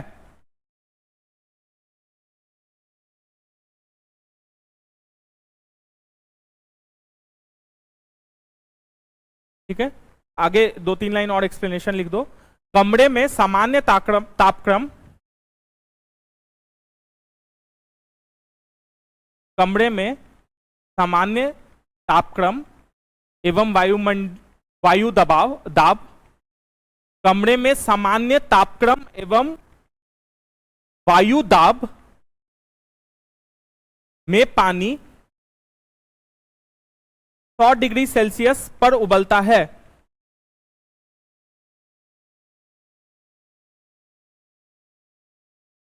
ठीक है, फुल स्टॉप। 100 डिग्री सेल्सियस पर उबलता है, फुल स्टॉप। वायु दाब पानी के उबलने के, वायु दाब पानी के उबलने के बिंदु को प्रभावित करता है। मतलब कम एटमॉस्फेरिक प्रेशर जो है मेरा, उस पे अगर ये करें तो मेरा 100 डिग्री सी पे वाटर बॉयल होता है। ठीक है, यही लिखवाए हैं। और वो डिपेंड क्या चीज पे पड़ता है, तुम्हारे प्रेशर पे डिपेंड करता है, एटमॉस्फेरिक प्रेशर, जिसको हम लोग वायु दाब बोल रहे हैं। ठीक है, वायु दाब पानी के उबलने के बिंदु को प्रभावित करता है, फुल स्टॉप। वायु दाब के परिवर्तन होने पर, वायु दाब के परिवर्तन होने पर उबाल बिंदु या क्वथनांक, ऐसे लिख दो, क्वथनांक ही लिख दो। वायु दाब के परिवर्तित होने पर क्वथनांक तथा ऊष्मा की मात्रा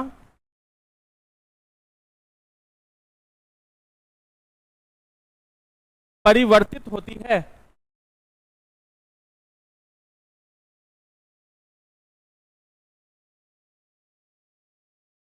ठीक है, नेक्स्ट लाइन लिखो। अधिक वायु दाब होने पर उबाल बिंदु या क्वथनांक,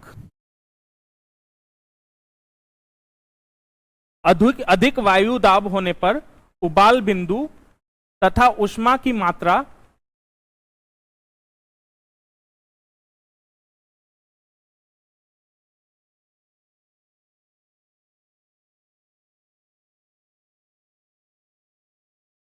क्या होगा, बढ़ेगा कि घटेगा? बढ़ेगा। सबको क्लियर है? लेकिन 4 ही 5 लोग बढ़ेगा बोले। सबको क्लियर नहीं हुआ ये बात? वायु दाब अगर बढ़ेगा, एटमॉस्फेरिक प्रेशर अगर बढ़ेगा, तो जो मेरा बॉइलिंग पॉइंट है, जो क्वथनांक है, वो जो है वो बढ़ेगा। और क्वथनांक अगर बढ़ेगा तो उसमें जो हीट एनर्जी है, उस पानी का जो हीट एनर्जी है, या जिसको ऊष्मा बोल रहे हैं, वो क्या होगा? वो भी बढ़ेगा। ठीक है,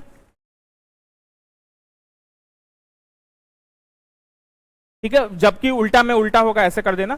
ठीक है, वो पूरा हम इंग्लिश में उसको वाइस वर्सा लिख देते हैं। ठीक है, मतलब अगर कम होगा तो वो कम होगा, वो पूरा लाइन लिखवाने का जरूरत नहीं पड़ेगा। ठीक है, नेक्स्ट लाइन लिखो। प्रेशर कुकर में वायु दाब, प्रेशर कुकर में वायु दाब सामान्य कमरे के वायु दाब से, प्रेशर कुकर में वायु दाब सामान्य कमरे के वायु दाब से लगभग 2 गुना होता है। लगभग 2 गुना होता है। इसी कारण इसमें पानी, फुल स्टॉप के बाद इसी कारण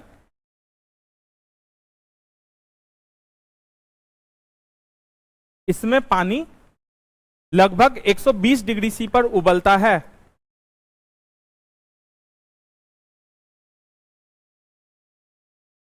इसी कारण इसमें पानी लगभग 120 डिग्री सी पर उबलता है। यही कारण है, इस फुल स्टॉप के बाद यही कारण है प्रेशर कुकर में खाना जल्दी पकता है। यही कारण है कि प्रेशर कुकर में खाना जल्दी पकता है।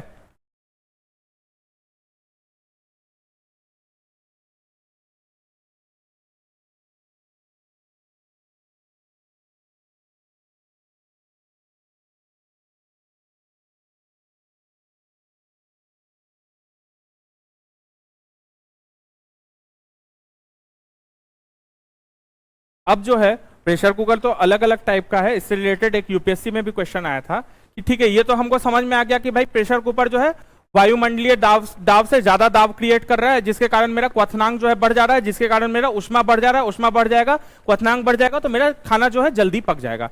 ठीक है, लेकिन अलग अलग टाइप का प्रेशर कुकर है। प्रेशर कुकर का जब देखोगे कुकर, तो उसमें क्या क्या होता है, सबसे पहले एक होता है तुम्हारा सीटी होता है, नोजल टाइप का चीज रहता है, उसमें सीटी रहता है, साइड में रबर लगा रहता है, ऊपर में एक छोटा सा ढक्कन, वो ढक्कन के पास जो है एक छोटा सा ऐसा गोल सा देखते हो बिंदु था, हल्का सा उसमें रहता है, वो उठता है, अगर नीचे से टच करोगे तो उठता है। वो एक्चुअली जो तुम्हारा रबर होता है उसका क्या काम होता है कि वो तुम्हारा पानी नहीं बहने दे। प्रेशर कुकर में अगर पानी है, जैसे जो भी है, मान लो पानी, सूप, जो भी है, जो लिक्विड है, जो भी द्रव है, वो द्रव जो है वो बाहर नहीं जाए, उस चीज को तुम्हारा वो रबर रोकता है।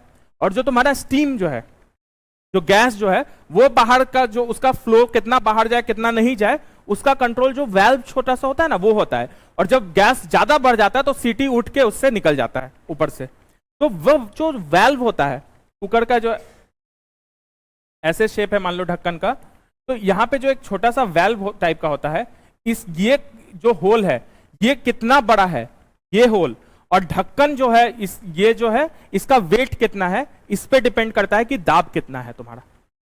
प्रेशर कुकर का जो दाब है, उसी दाब से मेरा डिसाइड हो रहा है कि कितना टेम्परेचर पे बॉयल होगा मेरा वाटर, मतलब कितना क्वथनांक पे मेरा पानी जो है गर्म होगा, वो होगा, स्टीम बनेगा। तो ये टेम्परेचर जो है ये इस पे डिपेंड करेगा कि ढक्कन का जो ये है वजन कितना है, और ये जो होल जो छोटा सा होता है, इसका जो एरिया है, इस होल का जो एरिया है वो कितना है। अगर छोटा है तो ज्यादा होगा इफेक्ट, और बड़ा है तो ज्यादा होते जाएगा, कम होते जाएगा इफेक्ट। ठीक है, तो ये लिख लो वहीं पे। प्रेशर कुकर का के अंदर, प्रेशर कुकर के अंदर उच्चतम तापमान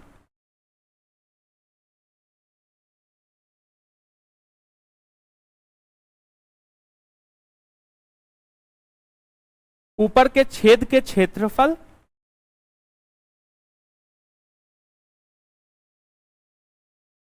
प्रेशर कुकर के अंदर उच्चतम तापमान ऊपर के छेद के क्षेत्रफल, क्षेत्रफल एरिया ऑफ होल, एवं उस पर रखे गए वजन पर निर्भर करता है।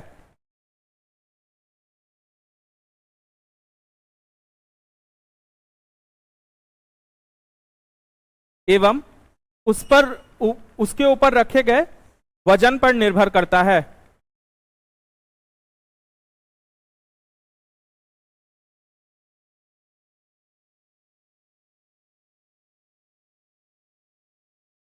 ठीक है, अब लास्ट टॉपिक इसी से रिलेटेड है, एक्सपेंशन, थर्मल एक्सपेंशन, मतलब ऊर्जा की वजह से जो फैलना होता है, ये पढ़ेंगे। इसको हम लोग वाटर, आइस और बाकी चीजों में भी करेंगे। ठीक है, बर्फ, पानी, सबके चेंज में पढ़ेंगे। क्या चीज हुआ?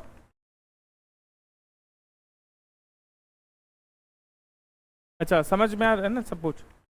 ठीक है, अभी यहां तक कोई डाउट है किसी को? आज के क्लास में काफी सारा टॉपिक जो हम लोग पढ़े हैं, जाओगे क्वेश्चन करोगे, सारा क्वेश्चन इससे इन्हीं टॉपिक से आ रहा था। जो व्हाट इज इवापोरेशन, जो वाष्पम है और वो सब हम लोग पढ़े थे, वो कोई नहीं पूछेगा। अब वाष्पम से शीतलता पूछेगा कि कैसे कूलिंग होता है तुम्हारा इवेपोरेशन से, वो पूछेगा, जिसमें हम लोग कूलर वगैरह का एग्जांपल देते थे। और बाकी जो आज पढ़ाए हैं मैक्सिमम क्वेश्चन इसी सब टॉपिक से है। ठीक है, तो कोई भी चीज को जब हम गर्म करते हैं तो वो क्या होता है, फैलने और सिकुड़ने के सेंस में हम पूछ रहे हैं। फैलता है, एक्सपेंशन होता है उसमें, और जब वो ठंडा होता है तो वो सिकुड़ जाता है। ठीक है, ये हम लोग को पता है। अब एक चीज बताओ, बर्फ अगर पिघलेगा तो पानी का ज्यादा जो वॉल्यूम है वो ज्यादा होगा, आयत बोलते हैं ना वॉल्यूम को, आयतन, पानी का आयतन ज्यादा होगा या बर्फ का ज्यादा होगा?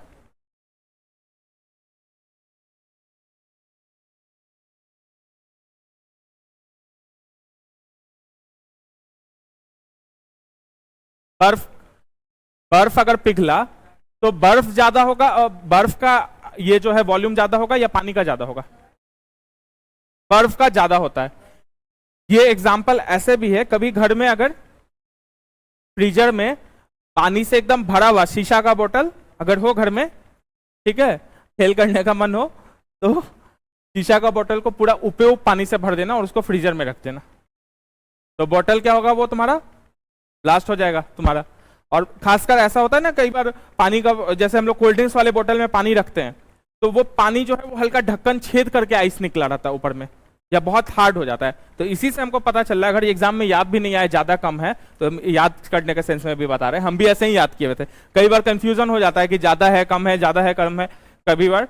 तो उसमें क्या है, बर्फ में जो है वो वॉल्यूम जो है उसका ज्यादा होगा, आयतन जो है उसका बर्फ का ज्यादा होता है, पानी का जो होता है कम होता है।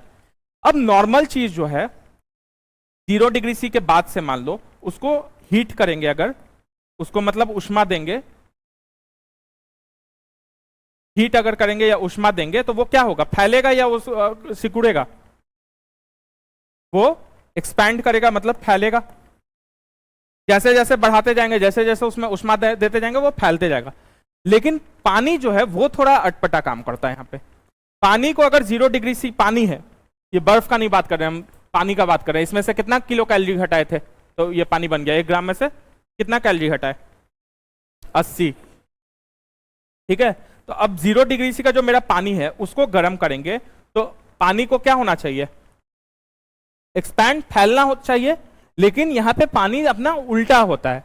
पानी 0 डिग्री से 4 डिग्री सी तक जो है वो क्या होता है, पहले सिकुड़ता है यहां तक, फिर 4 डिग्री सी के आगे जो है तब फैलता है वो। उसके बाद फिर जैसे जैसे जाएगा 100 डिग्री सी तक फैलेगा, और 100 डिग्री सी के बाद फिर क्या हो जाएगा, वो गैस बन जाएगा। वो पानी द्रव रहेगा ही नहीं, वो द्रव से गैस बन जाएगा। तो पानी जो है वो 4 डिग्री सी पे। तो हमको एक बात बताओ, घनत्व बोलते हैं ना, डेंसिटी, घनत्व जो होता है वो क्या होता है, मास बाई, ये सबको समझ में आ रहा है ना, density equal to mass by volume. घनत्व जो होता है वो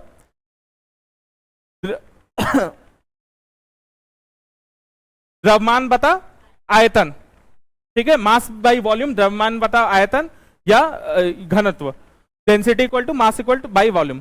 तो वाटर का डेंसिटी जो है वो सबसे ज्यादा कहां पे होगा, यहां पे होगा, यहां पे होगा, यहां पे होगा, या कहीं और होगा?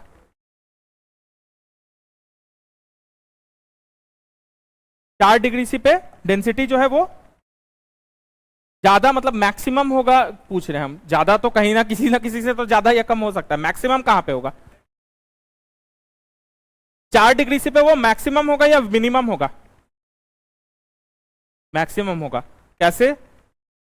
पानी का जो डेंसिटी है, जो घनत्व है, वो मैक्सिमम जो है वो 4 डिग्री सी पे ही होता है। क्यों? अब समझो, यहां से जो वॉल्यूम है, यहां से हम क्या बोल रहे थे, फैल रहा है कि घट रहा है 4 डिग्री सी तक पानी? सिकुड़ रहा है। सिकुड़ रहा है मतलब वॉल्यूम जो है घट रहा है। अगर ये नीचे वाला चीज घटेगा तो यहां पे जो ऊपर वाला चीज है वो क्या होगा, बढ़ेगा। 4 डिग्री सी पे एक बार हम पहुंच गए, उसके बाद क्या होना शुरू हो जाएगा, वॉल्यूम जो है मेरा बढ़ना शुरू हो जाएगा। बढ़ना शुरू हो जाएगा मतलब क्या होगा, डेंसिटी जो है वहां पे घटने लगेगा। तो एग्जैक्ट 4 डिग्री सी पे जो है वो मेरा डेंसिटी जो है, घनत्व जो है वो मैक्सिमम होगा। ये बात समझ में आया?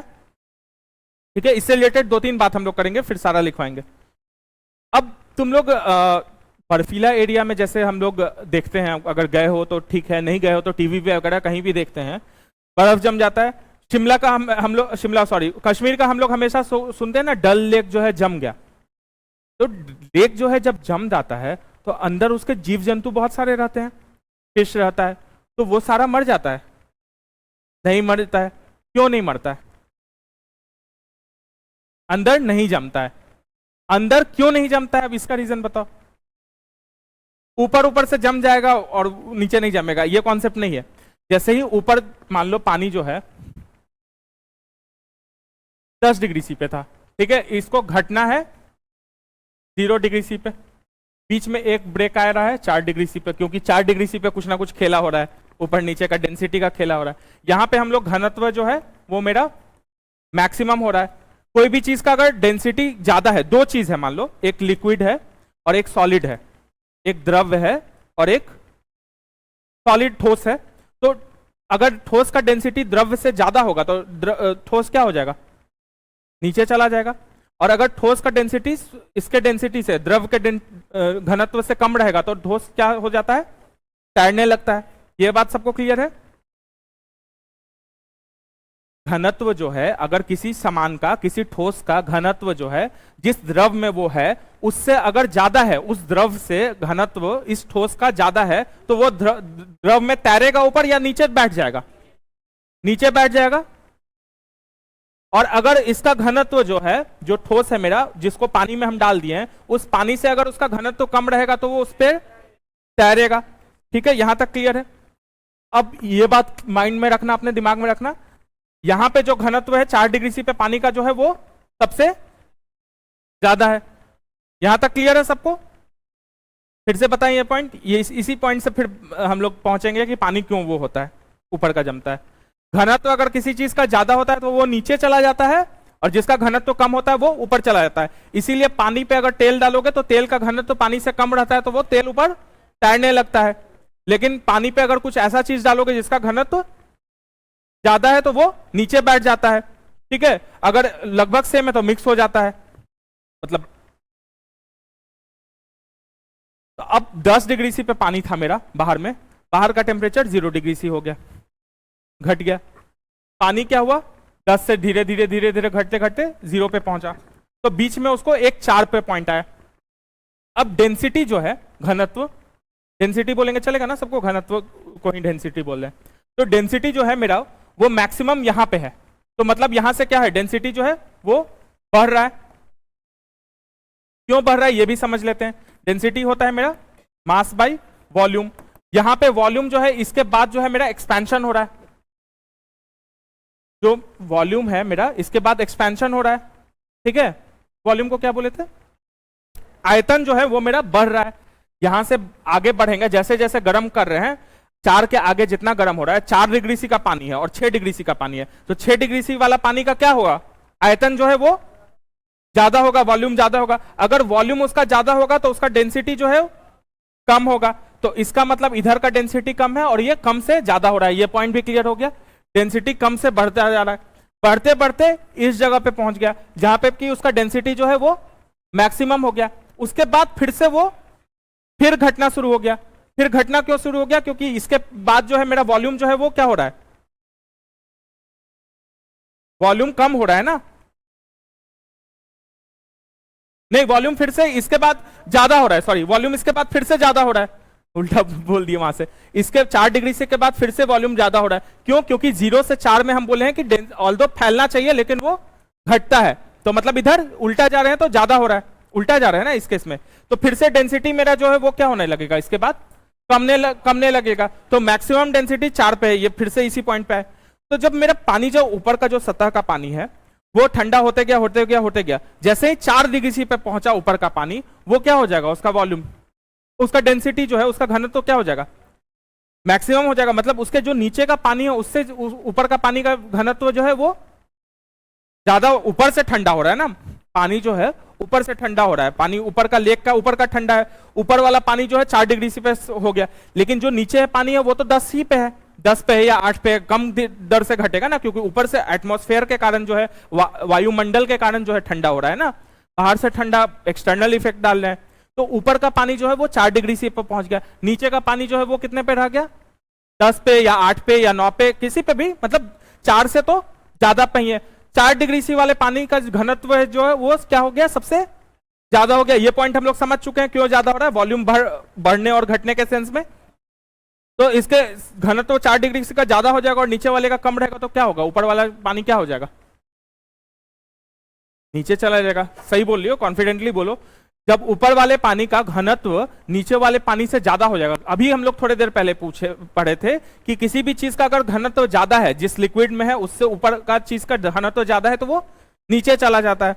तो 4 डिग्री वाला पानी जो है वो नीचे चला जाएगा, और जो ऊपर का पानी जो है, नीचे का पानी जो है 8 डिग्री वाला या 9 डिग्री या 10 डिग्री वाला, वो ऊपर आते जाएगा। ऐसे करते करते पूरा लेक जो है वो 4 डिग्री पे चला जाएगा। एक बार 4 डिग्री पे पूरा लेक हो गया। कैसे पूरा लेक 4 डिग्री पे, समझ रहे हैं ना, कि जैसे ही 4 हो रहा था फिर वो नीचे चला गया, फिर नीचे का ऊपर आ गया, नीचे जो गर्म पानी जो भी उससे 4 से ज्यादा वाला था वो ऊपर आ गया, क्योंकि 4 पे उसका घनत्व मैक्सिमम हो गया। एक ऐसे करते करते पूरा जो मेरा लेक है वो पूरा जो 4 डिग्री पे चला गया। लेक मतलब तालाब, पूरा तालाब जो है मेरा वो 4 डिग्री पे हो गया, पूरा तालाब का पानी।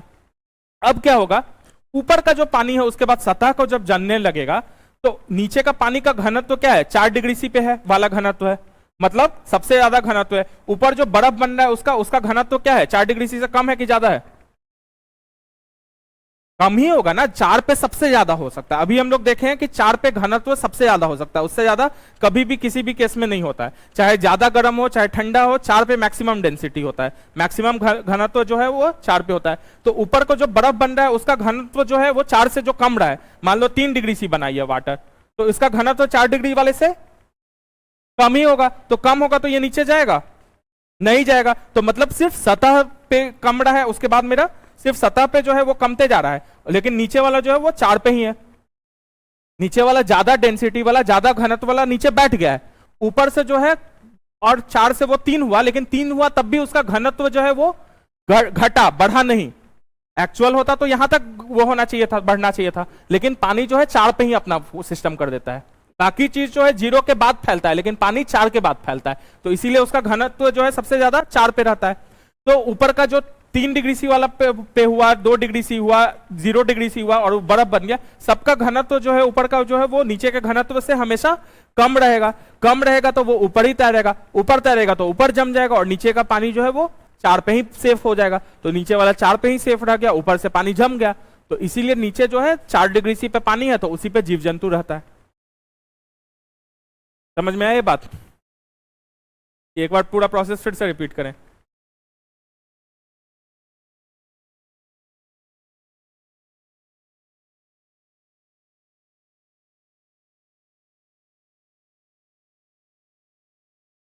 हाँ, क्योंकि 4 डिग्री पे उसका घनत्व सबसे ज्यादा हो गया, जैसे ही वो 4 पे पहुंचा उसका घनत्व ज्यादा हो गया,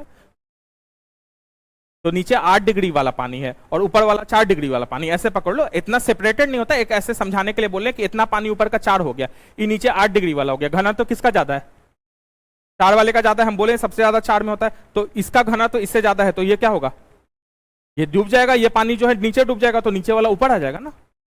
फिर ये भी 4 होगा, ऐसे करते करते पूरा पानी जो है वो पूरा 4 हो जाएगा। अब 4 से जब 3 होगा, तब घनत्व जो है इसका घट रहा है या बढ़ रहा है, घटने लगा। नीचे 4 वाले का घनत्व है, पूरा लेक जो है मेरा 4 डिग्री हो गया। अब नीचे जो है 4 वाला घनत्व है, और ऊपर जो है वो 3 डिग्री वाला घनत्व है। 3 डिग्री वाला घनत्व 4 डिग्री वाले घनत्व से कम होता है, तो कम अगर घनत्व रहेगा तो ये ऊपर ही रह जाएगा, नीचे नहीं जाएगा। 3 से ये 2 होगा, 2 से 1 होगा, 1 से 0 होगा, 0 से बर्फ बन जाएगा, ऊपर में बर्फ जमते जाएगा, और नीचे में 4 डिग्री वाला पानी रहेगा, जिसमें मेरा जीव जंतु जिंदा रहेगा। ठीक है, ये पॉइंट क्लियर है?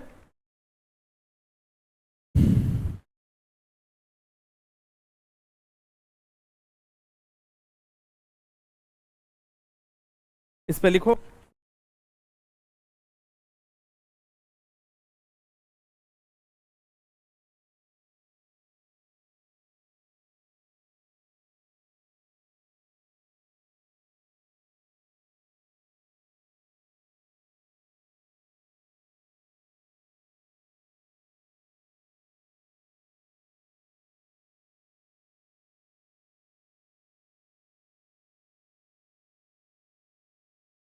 एक सेकंड देना।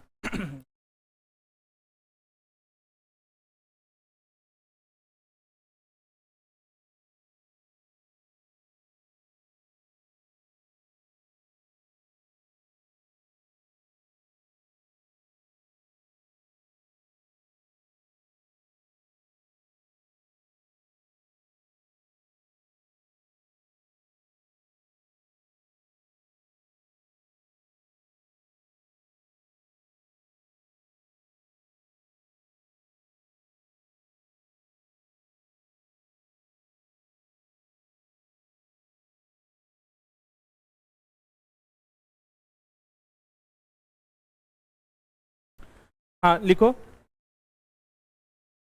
अधिकांश द्रव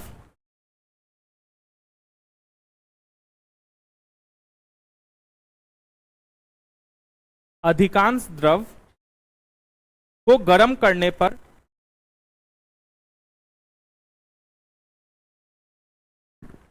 उनके आयतन में वृद्धि, परंतु घनत्व में अधिकांश द्रवों को गर्म करने पर उनके आयतन में वृद्धि, परंतु घनत्व में क्या होगा, वृद्धि होगा कि कमी होगा? अगर आयतन बढ़ रहा है तो घनत्व क्या होगा, कम होगा। वहां पे फॉर्मूला भी लिख लेना, density equal to mass by volume, Hindi में लिख लेना ब्रैकेट में वहीं पे, घनत्व इक्वल टू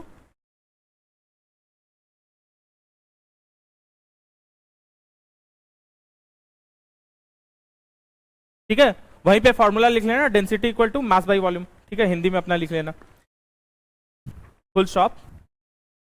लेकिन पानी का व्यवहार लेकिन क्या हुआ, नहीं लिखा है क्या?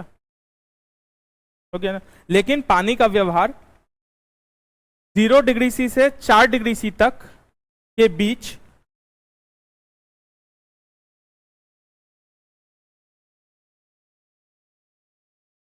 लेकिन पानी का व्यवहार 0 डिग्री सी से 4 डिग्री सी तक के बीच ठीक उल्टा होता है, ठीक उल्टा होता है।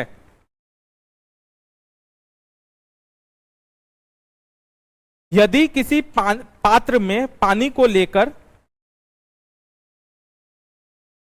यदि किसी पात्र में पानी को लेकर गर्म किया जाए तो यदि किसी पात्र में पानी को लेकर गर्म किया जाए तो 0 डिग्री सी से 4 डिग्री सी तक आयतन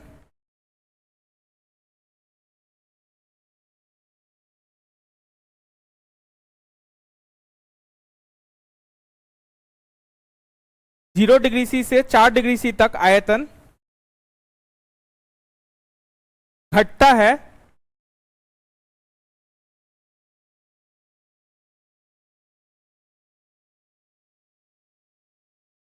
एवं घनत्व क्या होगा? सब लोग बताओ, एवं घनत्व क्या होगा? बढ़ता है, ठीक है, देखो बढ़ता है, फुल स्टॉप। 4 डिग्री सी के आगे गर्म करने पर 4 डिग्री सी के आगे गर्म करने पर इसका व्यवहार समान द्रवों की 4 डिग्री सी के आगे गर्म करने पर इसका व्यवहार सामान्य द्रवों की भांति होता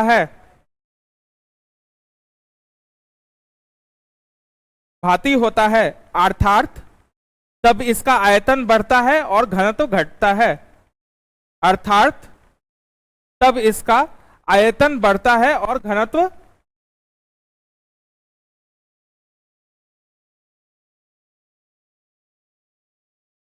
घटता है। अतः पानी का घनत्व सबसे ज्यादा 4 डिग्री सी पर होता है।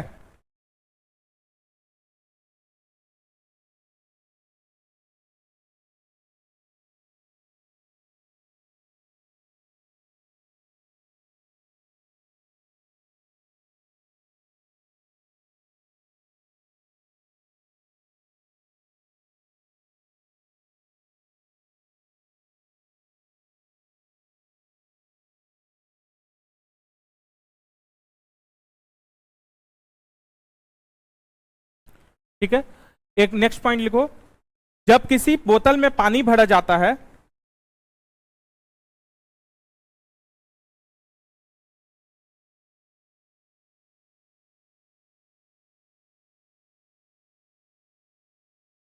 जब किसी बोतल में पानी भरा जाता है और उसे जमने दिया जाता है,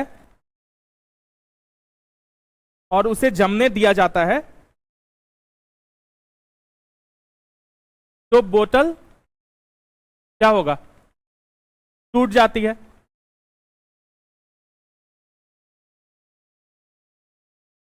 क्योंकि पानी जमने पे फैलता है।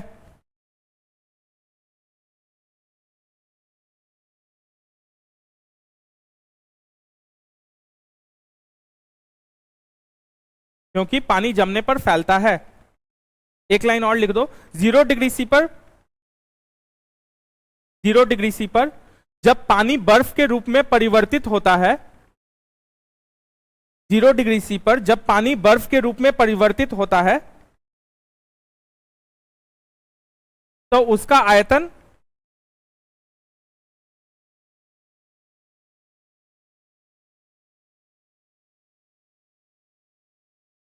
बढ़ जाता है।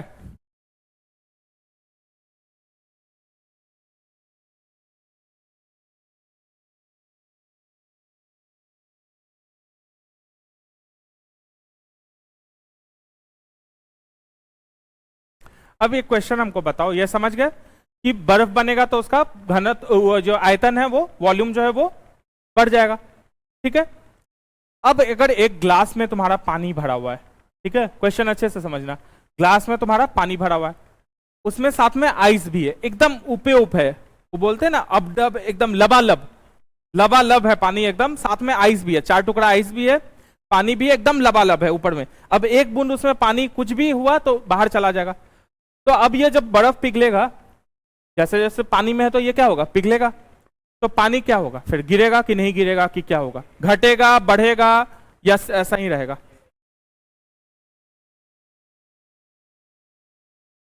घट जाएगा, समान रहेगा।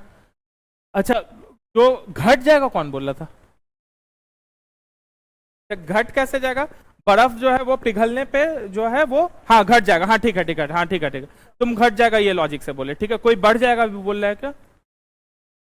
दो ही डाउट तो मन में, दो ही चीज को होगा, या तो घट जाएगा, क्योंकि अभी हम लोग बोले हैं कि बर्फ का जो आयतन होता है वो पानी से ज्यादा होता है, तो या तो घट जाएगा या बराबर रहेगा। ज्यादा होने का तो कोई चांस नहीं है, क्योंकि पानी अगर बर्फ पिघलेगा तो पानी का कम ही होगा।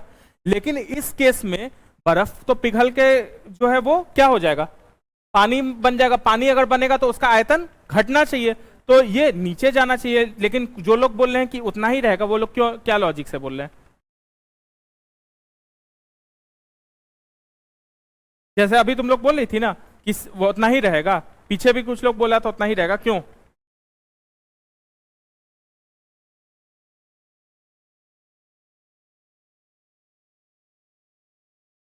बर्फ का घनत्व जो है अपने,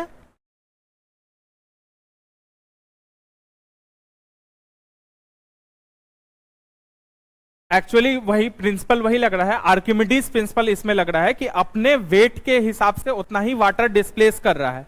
तो वाटर जो है वो जितना वो, मतलब कोई भी सामान जो होता है वो पानी में जब रहता है तो उसका जितना, अगर उसमें तैर रहा है तो जितना उसका वेट है उससे ज्यादा अगर उससे पानी डिस्प्लेस कर रहा है तो वो तैरने लगता है।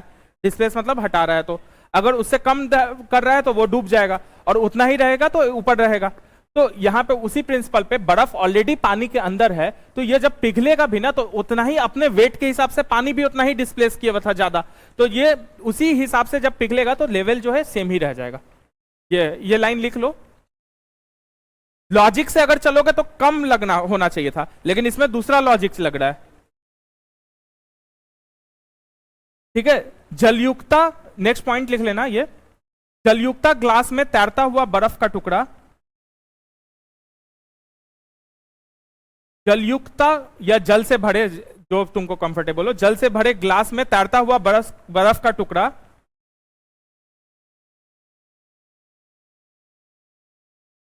जब पिघलता है तो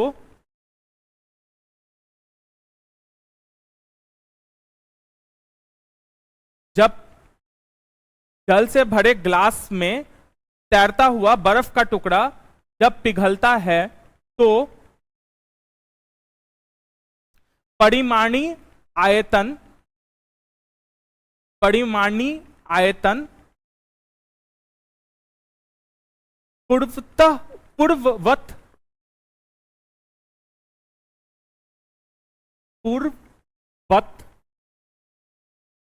पहले की तरह मीन्स रहता है, सेम स्टेट। फलतः परिमाणी आयतन पूर्ववत रहता है, फलतः पानी का स्तर क्या होगा, वही रहता है। ठीक है, अतः पानी का स्तर वही रहता है।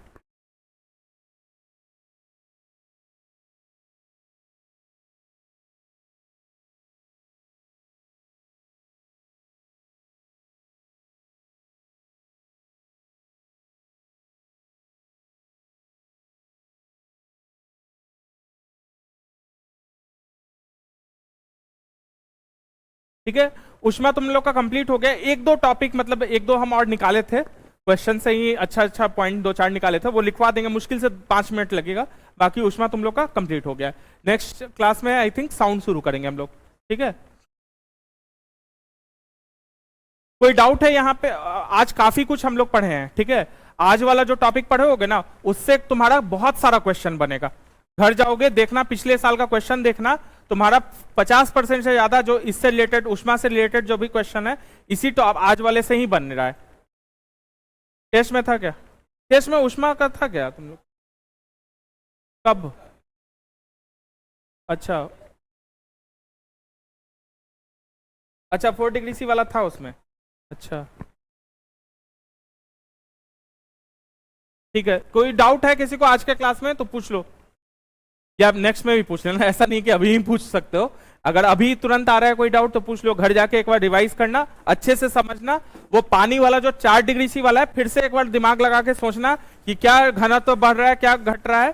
ठीक है, कंफ्यूज मत होना, उसमें सब चीज हम लिखवा दिए और उसको समझना, और जो डाउट आएगा अगर तो नेक्स्ट क्लास में पूछना। ठीक है, चलो, थैंक यू।